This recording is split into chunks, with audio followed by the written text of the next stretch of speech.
DKT UPSC CSC।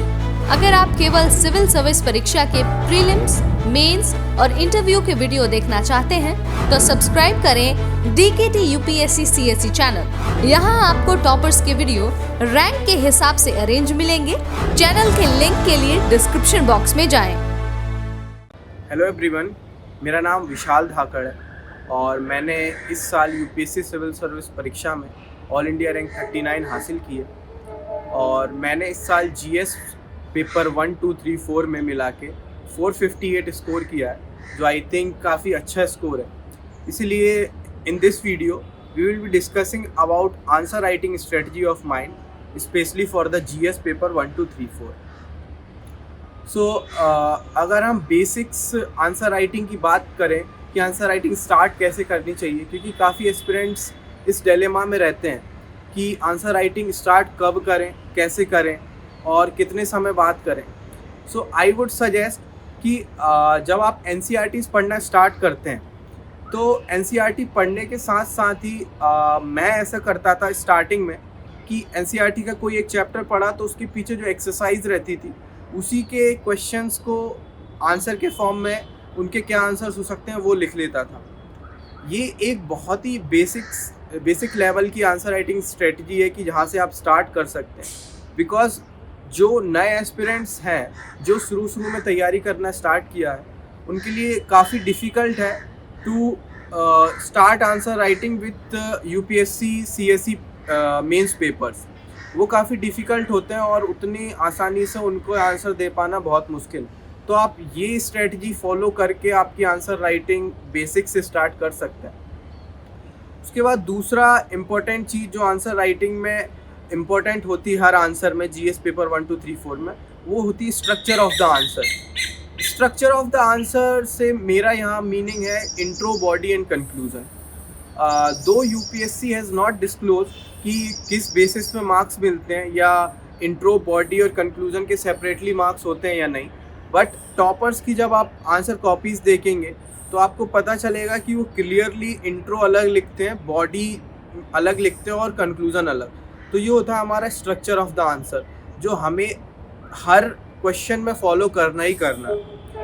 Even अगर आपको answer नहीं भी आ रहा है, आप अगर ब्लफ कर रहे हैं, आप कुछ भी लिखने की कोशिश कर रहे हैं, तो आई वुड सजेस्ट कि आप ये स्ट्रक्चर फॉलो कीजिए। बिकॉज समटाइम्स ऐसा हो सकता है कि एग्जामिनर उतने अच्छे से चेक ना करे और अगर आप इस तरीके से स्ट्रक्चर फॉलो करके चीज़ें सिस्टमेटिकली लिख रहे हैं तो you may get some marks even in those question जहाँ पे आपको कुछ ज़्यादा इन्फॉर्मेशन या ज़्यादा पता नहीं। सो ये स्ट्रक्चर ऑफ द आंसर है। फिर स्ट्रक्चर ऑफ द आंसर में ही एक और चीज़ जो इम्पोर्टेंट होती है कि demand of the question fulfil करना है। Body means demand of the question. Nowadays अभी क्या होता है, 2017-18 से पहले क्या होता था, जो एस्पिरेंट मेंस में 20 के 20 क्वेश्चंस अटेम्प्ट करते थे, there were very high chances कि वो इंटरव्यू कॉल के लिए उनका इंटरव्यू कॉल ज़रूर आएगा। लेकिन आजकल क्या होता है कि most of the aspirants are attempting 20 questions, but they give they ask why they are not getting the interview calls. The reason is that they are not fulfilling the demand of the question. Just writing 20 answers, anything in them is not making any sense. So I would suggest कि मैंने जो अपने 3 attempt में observe किया, first में मैंने 3 बार mains लिखा, कि आप अगर डिमांड ऑफ द क्वेश्चन बहुत अच्छे से फुलफिल कर रहे हैं, जो पूछा है वो लिख रहे हैं, तो आपको काफ़ी अच्छे चांसेस हैं कि मार्क्स अच्छे मिलेंगे। इसके अलावा अगर स्ट्रक्चर की हम बात कर रहे हैं, आपने इंट्रो लिखा, उसमें बॉडी में आपने demand of the question fulfil की, उसके बाद आप लिखेंगे कंक्लूजन। कंक्लूजन से पहले आप वे फॉरवर्ड लिख सकते हैं इफ़ अगर demand of the question fulfil करने के बाद भी आपके पास इनफ स्पेस बच जाता है और टाइम भी बच जाता है कि आप कुछ और लिख सकें, तो आप वे फॉरवर्ड लिख सकते हैं। वे फॉरवर्ड इसलिए प्रेफर किया जाता है लिखना क्योंकि वे फॉरवर्ड एक आपको बहुत डिस्क्रिप्शन पावर देता है कि आप वो चीज़ें जो इवन पूछा नहीं गया वो लिख सकते हैं। फॉर एग्ज़ाम्पल, आप अगर क्वेश्चन है सिक्योरिटी से रिलेटेड कोई, तो आप वे फॉरवर्ड में अगर नहीं भी पूछा तो लिख सकते हैं कि we need to implement the Gulshan Rai committee recommendations we need to look upon the latest security related policies which are there in the Western countries, so which are in the Israel, etc. So you can mention best practices, committees, reports, and examples which are not fitting in the demand of the body in way forward. After way forward, conclusion is to be written. So conclusion and intro must be catchy in the nature. So after discussing the structure, we will be discussing what to write in the intro and conclusion. So this is the structure of the answer, that you need to focus on the demand of the question. You need to write in the intro, body, and conclusion format. If the time and space permits, you can also write the way forward. After that, now we will discuss intro and conclusion, that what should be written in the intro and conclusion. So in intro, we can write the context of the question. Suppose the question is that in India we are facing immigration policies, immigration issue a lot. So comment. So in this question, we know that the context of the question is with respect to COVID-19, or we can relate it with COVID-19. So we can start our answer that during COVID-19 crisis, Indian workers face a lot of difficulties in respect to transport, etc. So you can relate the question with respect to the context. Other than that, you can also write fact or any stat, or the name of the committee, or the name of any report and facts included in it, or any survey, or any example or any case study in your introduction. In conclusion also, you can quote the same things. Other than that, in conclusion, you can relate your answer with sustainable development goal, with any world best practice, or any quotation of any scholar, or with respect, or you can connect it with anything which happened in recently, or you can connect it with the constitution, you can connect it with the fundamental right, you can connect it with DPSP or preamble. For example, if the question is respect to the women empowerment, in conclusion you can write that we can only fulfill the demands of Article 15 and 16 if we will provide the equal respect, equality of opportunities for the women. So in this way, you can quote IFR, DPSPs, preambles, etc. in your conclusion, and also sustainable development goal and other things. So after discussing structure and intro and conclusion, now we will discuss about the how to make your answer holistic in the nature. So for that matter, you need to subcategorize the answer. Subcategorization can be in different ways. For example, if the question is related to economy, you can subcategorize the answer into agriculture, services, and industries.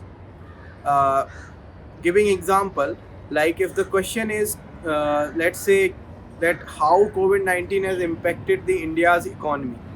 So in answer, just one approach is to write 5-6 points that how COVID-19 has impacted India's economy. The other comprehensive way is to write how COVID-19, like we can subcategorize into agriculture, how COVID-19 has impacted agriculture, how COVID-19 has impacted industry, how COVID-19 has impacted the service sector. So in this way, it looks more holistic. For example, if the question is related to vulnerable sections, that for instance, the vulnerable sections in India are facing a lot of difficulties with respect to the culture of our country or the political environment of our country. If the question is like such that, so vulnerable section, instead of writing 7 to 8 points, you can subcategorize it. Like vulnerable section include poor, farmers, women, disabled, old age, or senior citizen. So in this way, it looks more holistic, that you are covering a lot of dimensions. So that shows the diversity in your answer, comprehensiveness and holisticness in your answer. So after discussing that, we will discuss about the role of the presentation in your answer, because if content is the king, then presentation is always the queen. So here presentation does not mean that you need to write in a beautiful handwriting, because many aspirants say कि उनकी writing इतनी अच्छी नहीं है, इतने अच्छे से वो सजा सजा के नहीं लिख पाते. बट मेरे साथ भी ऐसा था, मेरी इतनी अच्छी हैंडराइटिंग नहीं थी, but I scored good rank AIR 39. So what I suggest कि प्रेजेंटेशन का यहाँ मतलब होता है कि आपके आंसर्स में नीटनेस है, काटा पीटी नहीं है, वर्ड्स क्लियरली विजिबल हैं, कहाँ क्या लिखा है क्लियरली विजिबल है, एक पॉइंट के नीचे दूसरा पॉइंट है, दूसरे के नीचे तीसरा है, टेढ़ा आड़ा आप नहीं लिख रहे हो. जहाँ डायग्राम बन सकता है, जहाँ नेसेसरी है डायग्राम, वहाँ आप डायग्राम बना रहे हो, छोटा डायग्राम बना रहे हो, नीटनेस क्लीनलीनेस के साथ डायग्राम्स बना रहे हो, हेडिंग्स को आप प्रॉपरली शो कर रहे हो, पता चल रहा है कि कहाँ से दूसरी हेडिंग स्टार्ट है, और डायग्राम्स आप ब्लैक पेन से बना सकते हो, क्लियरली विजिबल हो रहा है कि इंट्रो कहाँ ख़त्म है, बॉडी कहाँ स्टार्ट है और कंक्लूजन कहाँ है.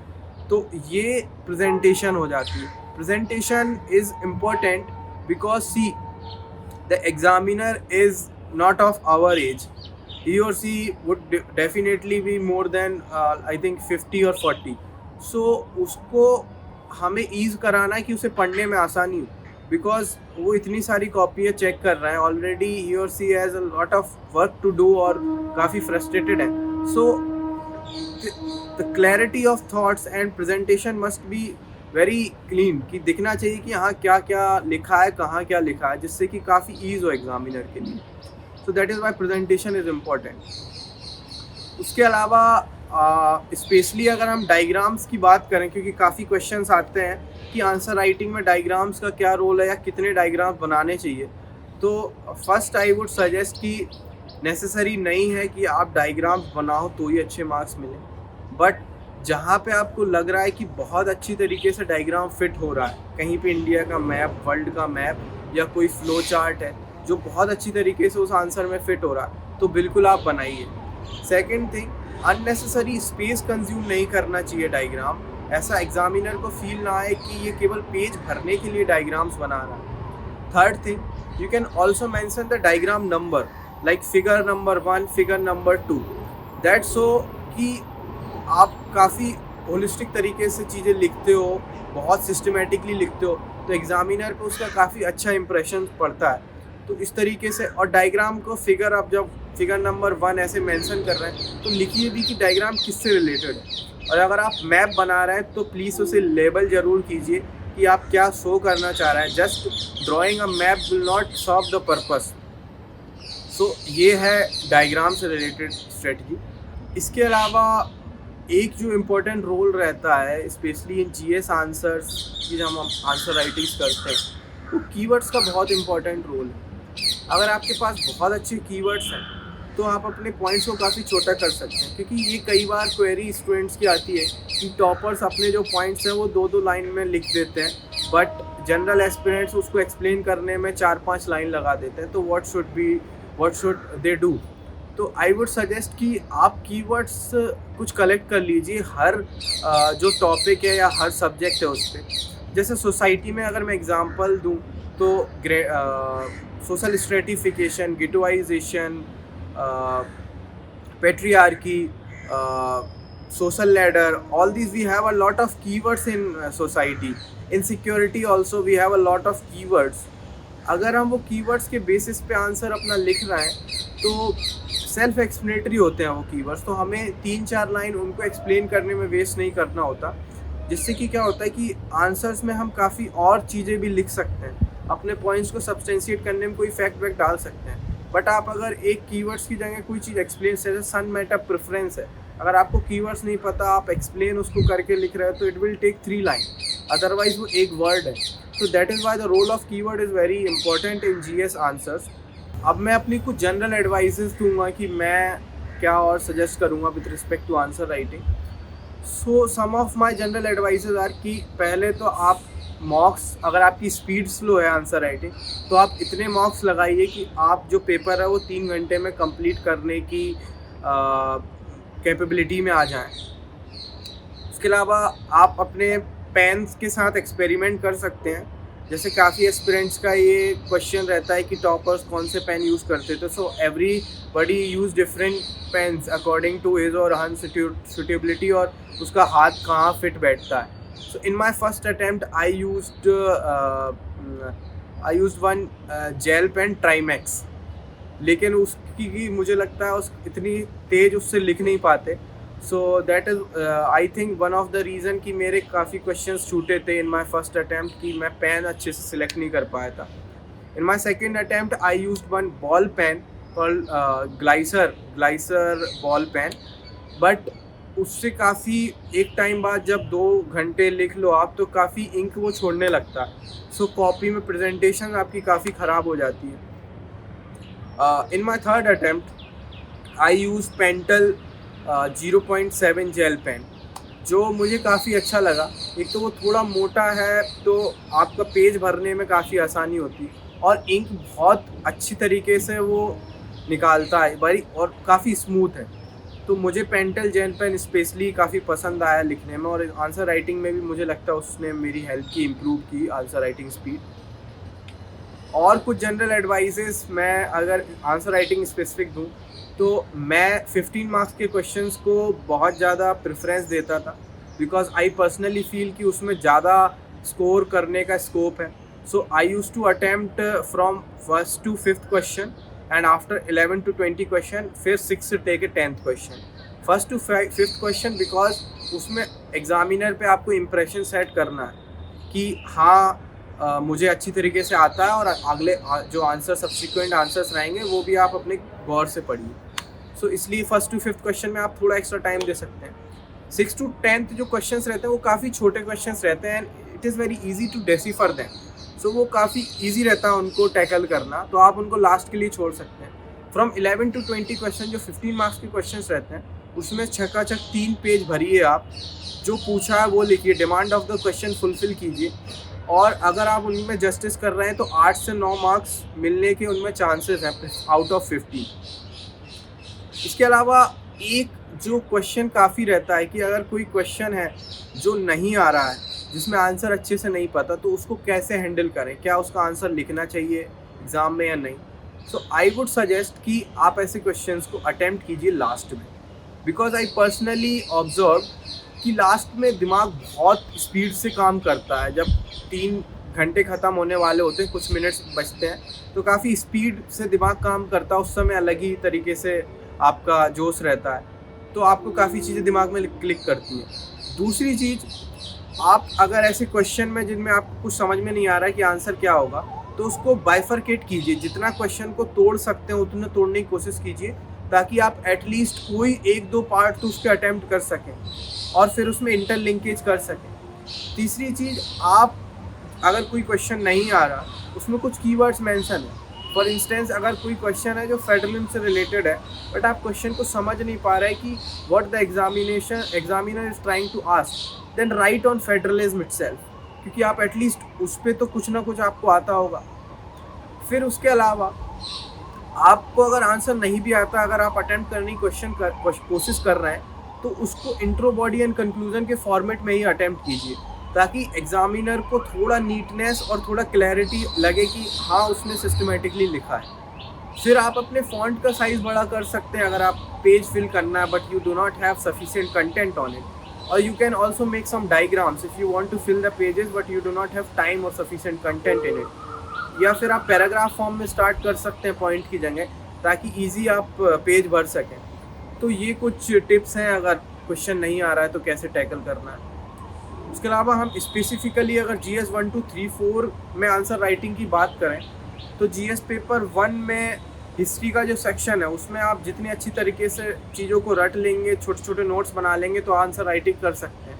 इसमें मैं स्पेसिफिक फोकस देना चाहूँगा सोसाइटी से रिलेटेड क्वेश्चन में. मुझे ऐसा पर्सनली फील होता है कि सोसाइटी से रिलेटेड क्वेश्चंस में काफ़ी स्कोप है मार्क्स ज़्यादा लाने का, क्योंकि एक तो वो क्वेश्चंस में आप काफ़ी एग्जांपल्स दे सकते हैं, काफ़ी बेस्ट प्रैक्टिसेस को डाल सकते हैं, तो ये काफ़ी आपको स्कोप देता है. फॉर एग्जांपल, अगर क्वेश्चन है कि how globalisation is affecting the Indian culture, तो आप उसमें अगर फैमिली के बारे में लिख रहे हैं तो लिख सकते हैं कि जॉइंट फैमिली से न्यूक्लियर फैमिली से अब आईपैड बेस्ड फैमिलीज आ गई हैं। इस तरीके से आप कुछ कीवर्ड्स, कुछ एग्जांपल्स, या फिर अगर क्वेश्चन है फॉर इंस्टेंस कि how the social values in the family eroding in the 21st century in urban areas in India, अगर इस तरीके से क्वेश्चन है तो कुछ आप अगर न्यूज़पेपर से एग्जांपल कलेक्ट कर पा रहे हैं। जैसे मैंने रिसेंटली पढ़ा कि एक बेटे ने अपने फादर को ही मार दिया बिकॉज उनकी थोड़ी आर्ग्यूमेंट हो गई थी इन दिल्ली। सो आप ये एग्जांपल डाल सकते हैं रिसेंट का अपने आंसर में। अगर फैमिली वैल्यू इरोजन से रिलेटेड कोई क्वेश्चन है सोसाइटी में, और सोसाइटी में आप इंट्रो वगैरह स्टार्ट किसी थिंकर से भी कर सकते हैं। जैसे कास्ट से रिलेटेड अगर क्वेश्चन है तो आप एम.एन. श्रीनिवासन या क्रिस्टोफी जेफरलॉट के किसी कोट से स्टार्ट कर सकते हैं। But at the same time I am saying that there is very thin line कि आपको कितने थिंकर्स कोट करने हैं, क्योंकि जीएस का आंसर थोड़ा जीएस जैसा ही लगना चाहिए। बट आप एक थिंकर इंट्रो में या कंक्लूजन में कोट कर सकते हैं, उससे थोड़ा लगेगा कि हाँ ये जो व्यक्ति है वो काफ़ी पढ़ के आया है। अगर हम GS2 स्पेसिफिक की बात करें, दो मैंने ऑलरेडी एक और वीडियो DKT पे बनाई है GS2 से रिलेटेड स्पेसिफिक, क्योंकि इन GS2 आई स्कोर्ड 130 मार्क्स। तो भी आई वुड सजेस्ट कि आप कमिटीज़, आर्टिकल्स, फैक्ट्स, इन सब पे GS2 में काफ़ी ध्यान दीजिए। रिपोर्ट्स वगैरह, सर्वेज, NGOs वगैरह कहाँ क्या काम कर रहे हैं, कहाँ बेस्ट प्रैक्टिस है, तो आपको आंसर काफ़ी होलिस्टिक लगेगा और पॉइंट्स काफ़ी अच्छे से सब्सटेंशिएट हो पाएंगे। अगर हम GS3 की बात करें तो इन इकॉनमी स्पेशली ग्राफ्स का रोल काफ़ी इम्पोर्टेंट हो जाता है, क्योंकि अगर आप देखेंगे, अगर आप EPW या कई और वेबसाइट्स पे भी एडिटोरियल्स वगैरह पढ़ रहे हैं तो स्कॉलर्स काफ़ी चीज़ें इकॉनमी में ग्राफ से डिपिक्ट करते हैं। अगर मैं एग्जांपल दूं, जैसे पिछली साल अभी मेंस में क्वेश्चंस आए थे। फर्स्ट क्वेश्चन ही था कि how GDP calculation trend change in last 5 years। This I think, I am not sure about the exact words, but ऐसा कुछ क्वेश्चन था। तो उसमें मैंने एक छोटा सा ग्राफ बनाया था, 5 साल में GDP ट्रेंड क्या रहा। दो वो बहुत ज़्यादा लिंक्ड नहीं था क्वेश्चन से, बट वो एक ग्राफ शो करता है कि हाँ मेरे को अवेयरनेस है, और वो काफ़ी देखने में भी अच्छा लगता है। उसके अलावा एक और क्वेश्चन था V-shaped और K-shaped इकोनॉमिक रिकवरी से रिलेटेड, उसमें भी मैंने ग्राफ बना के शो किया था। सो इकोनॉमी में आप इस तरीके से अपने क्वेश्चंस को अटेम्प्ट कर सकते हैं, जो कि काफ़ी अच्छा वे है अटेम्प्ट करने का। उसके अलावा इन्वायरमेंट में आप करंट अफेयर्स पे काफ़ी ध्यान दीजिए, क्योंकि क्वेश्चंस वहीं से लिंक्ड होके आते हैं। सेम सिक्योरिटी में भी न्यूज़पेपर्स में से काफ़ी एग्जांपल्स आप कलेक्ट कीजिए रिसेंट में। जैसे फॉर एग्जांपल कहीं इन्फोर्समेंट डायरेक्टरेट ने रेड मारी, कहीं पे एम्बुश नक्सल रिलेटेड कोई हादसा हुआ, नॉर्थ ईस्ट में कोई इंसर्जेंसी हुई, तो वो रिसेंट एग्जांपल्स कलेक्ट कीजिए। रिसेंट एग्जांपल्स कलेक्ट करने का फ़ायदा ये है कि वो सेल्फ एक्सप्लेनेटरी होते हैं। अगर आप 20 साल पुराना एग्जांपल लिख रहे हैं तो you need to explain that example, लेकिन आप रिसेंट एग्जांपल लिख रहे हैं तो just if you mention just keyword तो वो सेल्फ एक्सप्लेनेटरी होता है।